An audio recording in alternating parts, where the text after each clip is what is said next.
அன்பினர்களே, ஈரானும் அமெரிக்காவும் 3 தினங்கள் ஆளுக்கு மோதிக்கொண்ட நிலையிலும் தற்பொழுது 2 தினங்களாக ஒரு அமைதி நிலவி வருகின்றது இரு தாக்குதல் நாடுகளுக்கு இடையில். ஆனாலும் லெபனான் மீது சற்று தாக்குதல் குறைந்த நிலையில் காசா பகுதியில் மூர்க்கத்தனமான தாக்குதல்கள் தொடர்ந்து தாக்கப்பட்டு வருவதாகவும் பொதுமக்கள் கொல்லப்பட்டு வருவதாகவும் ஈரான் தெரிவித்திருக்கின்றது. இந்த நிலைமையில் தன்னிச்சையாக அமெரிக்க தூதர்கள் இருவர் உடனடியாக கட்டாருக்கு விஜயம் செய்திருக்கின்றார்கள். நேற்று முதல் முகாமிட்டிருக்கின்றார்கள். ஈரானை பேச்சுவார்த்தைகள் கொண்டு வர வேண்டும் என்று கட்டாரை மீண்டும் முதல் மத்தியஸ்தம் நாடு இல்லையா, மீண்டும் அந்த நாட்டிடமே தற்பொழுது இவர்கள் ஒரு வற்புறுத்தலை கொடுத்திருக்கின்றார்கள். ஆனால் ஈரான் மறுத்துவிட்டது. நாங்கள் தாக்குதலுக்கு தயாராக இருக்கின்றோம், எந்த ஒரு பேச்சுவார்த்தைக்கும் நாங்கள் தயாரில்லை என்று ஈரான் திட்டவட்டமாக சொல்லிவிட்டது. ஆனாலும் அவர்கள் அமெரிக்க அதிபரின் மருமகன் குஷ்னர், ஜெரார்ட் குஷ்னர் மற்றும் பிட்ஹாப் ஸ்டிபிட்காப் ஆகிய இருவரும் தொடர்ச்சியாக கட்டாரில் ஒரு கோரிக்கையை விடுத்த வண்ணம் இருக்கின்றார்கள், சமாதான பேச்சுவார்த்தைக்கு செல்வோம் என்று. ஆனால் ஈரான் அதுக்கு தயாரில்லை. அந்த செய்திக்குள் போவோமானார், ஜெரார்ட் குஷ்னர் மற்றும் பிட்ஹாப் தோஹாவில் இருக்கின்றார்கள். தாக்குதல் தீவிர நிலையில் உள்ளது என ஈரான் எச்சரித்துள்ளது. போர் நிறுத்த மீறல்களுக்கு எதிராக ஈரான் எச்சரித்து வாஷிங்டனுடனான தனது புரிந்துணர்வு ஒப்பந்தத்திற்கான உறுதிப்பாட்டை மீண்டும் வலியுறுத்திய நிலையில் அமெரிக்க அதிகாரிகளான ஸ்டீவ் பிட்ஹாப் மற்றும் ஜெரார்ட் குஷ்னர் ஆகியோர் கட்டார் வந்தடைந்தனர். அமெரிக்க அதிகாரிகள் ஸ்டீவ் பிட்ஹாப் மற்றும் ஜெரார்ட் குஷ்னர் டோஹாவிற்கு வந்தடைந்தனர். அவர்கள் ஈரானிய அதிகாரிகளை சந்திக்க மாட்டார்கள் என்று கட்டார் உறுதிப்படுத்தி இருக்கின்றது. வாஷிங்டன் தனது வாக்குறுதிகளை நிறைவேற்றுவதை பொறுத்தே அமெரிக்கா ஈரான் புரிந்துணர்வு ஒப்பந்தத்தின் அமலாக்கம் நிபந்தனைக்குட்பட்டதாக இருக்கும் என்று ஈரான் மீண்டும் வலியுறுத்தி இருக்கின்றது. ஈரானின் தேசிய உரிமைகள் மீதான அழுத்தத்தை நிராகரித்த அதே வேளையில் இந்த ஒப்பந்தத்தை ஒரு ராஜதந்திர சாதனை என்று ஜனாதிபதி மசூத் பெசஸ்கியன் விவரித்துள்ளார். அமெரிக்க ஈரான் புரிந்துணர்வு ஒப்பந்தத்தின் அமலாக்கம் குறித்து மத்தியஸ்தர்களுடன் கலந்தாலோசிப்பதற்காக மூத்த அமெரிக்க அதிகாரிகள் ஸ்டீவ் பிட்ஹாப் மற்றும் ஜெரார்ட் குஷ்னர் தோஹாவிற்கு வந்தடைந்துள்ளதாக கத்தார் நேற்று தெரிவித்திருக்கின்றது. அவர்கள் இன்று புதன்கிழமை வரையும் தஞ்சமடைந்திருக்கின்றார்கள் கட்டார். இருப்பினும் இரு தரப்பினருக்கும் இடையே நேரடி பேச்சுவார்த்தைகள் எதுவும் தற்போது திட்டமிடப்படவில்லை என்று தோஹா தெரிவித்துள்ளது. அமெரிக்காவுக்கும் ஈரானுக்கும் இடையே தற்போது எந்த உயர்மட்ட சந்திப்பும் திட்டமிடப்படவில்லை என்றும் கட்டார் வெளியுறவு அமைச்சகத்தின் செய்தி தொடர்பாளர் மஜித் அல் அன்சாரே இன்று ஊடகங்களுக்கு தெரிவித்திருக்கின்றார். மேலும் பிட்ஹாப் மற்றும் குஷ்னர் ஆகியோர் ஈரானிய அதிகாரிகளை நேரடியாக சந்திக்க மாட்டார்கள் என்றும் அவர் குறிப்பிட்டிருக்கின்றார். அல் அன்சாரியின் கூற்றுப்படி டோஹாவில் நடைபெறும் விவாதங்கள் வாஷிங்டனுக்கும் தெஹ்ரானுக்கும் இடையிலான நேரடி ராஜதந்திரத்தை விட பேச்சுவார்த்தைகளின் பரந்த போக்கிலேயே கவனம் செலுத்துகின்றன. மேலும் முடக்கப்பட்ட சுமார் $12 பில்லியன் மதிப்பிலான ஈரானிய சொத்துக்களில் இருந்து $6 பில்லியன் விடுவிப்பது குறித்து அமெரிக்காவும் ஈரானும் ஒப்புக்கொள்ளும் என்றும் அவர் தெரிவித்திருக்கின்றார்.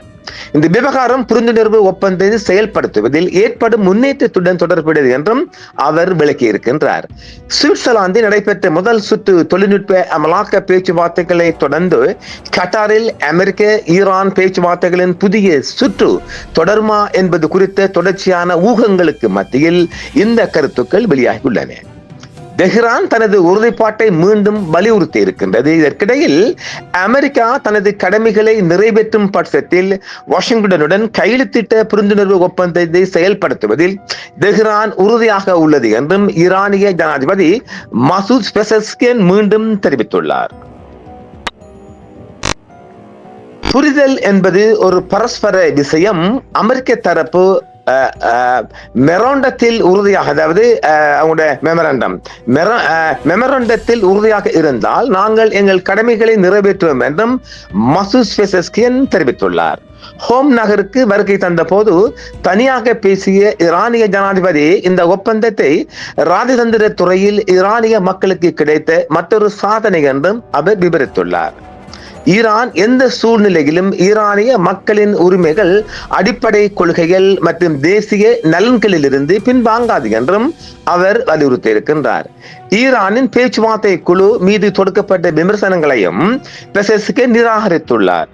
சில அரசியல் சக்திகள் விரோதமான ஊடக பிரச்சாரங்களுடன் சேர்ந்து உளவியல் போர் மூலம் அவர் ஒரு ராஜதந்திர சாதனை என்று விவரித்ததை பலவீனப்படுத்த முயற்சிப்பதாகவும் அவர் தெரிவித்திருக்கின்றார்.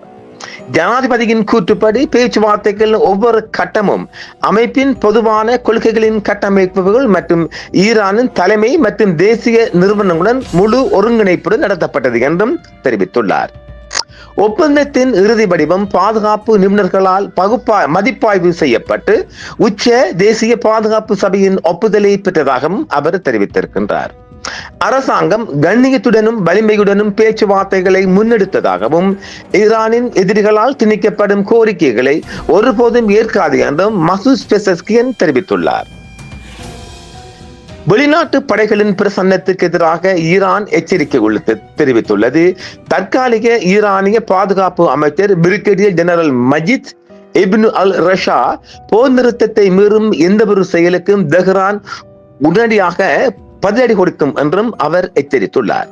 போர் நிறுத்தத்தை மீறும் எந்த ஒரு செயலுக்கும் பதிலடியாக தேவையான மற்றும் பொருத்தமான நடவடிக்கைகளை நாங்கள் எடுப்போம் என்பதில் எந்த சந்தேகமும் இல்லை என்றும் அவர் தெரிவித்திருக்கின்றார்.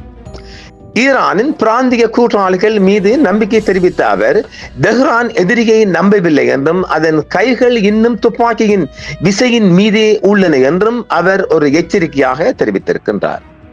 ஹாமஸ் ஜலச்சந்தியில் பிராந்தியம் சாராத இராணுவ படைகளின் பிரசன்னத்துக்கு தெஹ்ரான் நீண்ட காலமாக எதிர்ப்பு தெரிவித்து வருவதையும் ஈரானிய அதிகாரிகள் மீண்டும் வலியுறுத்தியுள்ளனர்.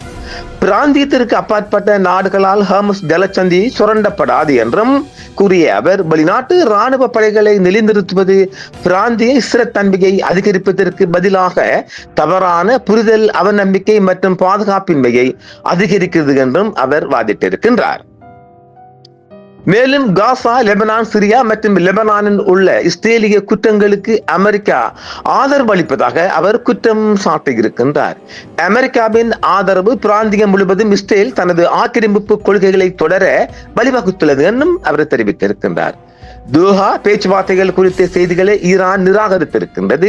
புரிந்துணர்வு ஒப்பந்தத்தை செயல்படுத்துவதற்கு முன்னுரிமை அளிக்கிறது என்றும் வாஷிங்டனான புரிந்துணர்வு ஒப்பந்தத்தின் டிஜிட்டல் கையொப்பமிடும் செயல்முறை நிறைவடைந்ததை தொடர்ந்து அது அதிகாரப்பூர்வமாக நடைமுறைக்கு வந்துவிட்டதாக ஈரான் அறிவித்த சில நாட்களுக்கு பிறகு இந்நிகழ்வு நிகழ்ந்துள்ளது. எதிர்கால விவாதங்கள், புரிந்துணர்வு ஒப்பந்தங்கள், பரந்த ஒப்பந்தம் குறித்து பேச்சுவார்த்தை நடத்துவதை விட புரிந்துணர்வு ஒப்பந்தத்தின் விதிமுறைகளை செயல்படுத்துவதில் மட்டுமே பிரதியமாக கவனம் செலுத்தும் என்றும் ஈரான் தெரிவித்திருக்கின்றது. பல வார ராணுவ மோதல்களுக்கு பிறகு ஜூன் 18 அன்று இஸ்லாமாபாத்தில் கையெழுத்திட்ட இந்த ஒப்பந்தம் ஹாமஸ் ஜலச்சந்தியின் கடல்சார் பாதுகாப்பு, ஈரானிய எண்ணெய் ஏற்றுமதி, முடக்கப்பட்ட சொத்துக்களை விடுவித்தல் மற்றும் பரந்த பிராந்திய பதட்ட தணிப்பு தொடர்பான விதிகளை உள்ளடக்கியுள்ளது என்றும் ஈரான் தெரிவித்திருக்கின்றது. தற்பொழுது டோஹாவில் முகாமிட்டு இருக்கின்ற ஜெரார்ட் குஷ்னர் பிட்னர் இன்னும் பேச்சுவார்த்தை தொடர்பாக அவர்கள் இன்னும் செய்யவில்லை என்றாலும் ஒரு பேச்சுவார்த்தைக்கு அவர்கள் அழுத்தம் கொடுப்பதாக இருக்கின்றது. பேச்சுவார்த்தை தொடர வேண்டும், யுத்தம் நிறுத்தப்பட வேண்டும் என்பதில் நாமளும் மிக ஆசையாக இருக்கின்றோம். மீண்டும் மற்றொரு காணொளியில் சந்திப்போம். என்றும் உங்களுடன் சன்ரைஸ் இந்தியா டிவி சப்ஸ்கிரைப் பண்ணுங்கள், பெல் பட்டனையும் கிளிக் செய்யுங்கள். உங்கள் ஆதரவே எங்கள் சேவை. ஆதரவு தாருங்கள், அரவணைப்போம். மறக்காம சர்ப்ரைஸ் பண்ணுங்க. தேங்க்யூ.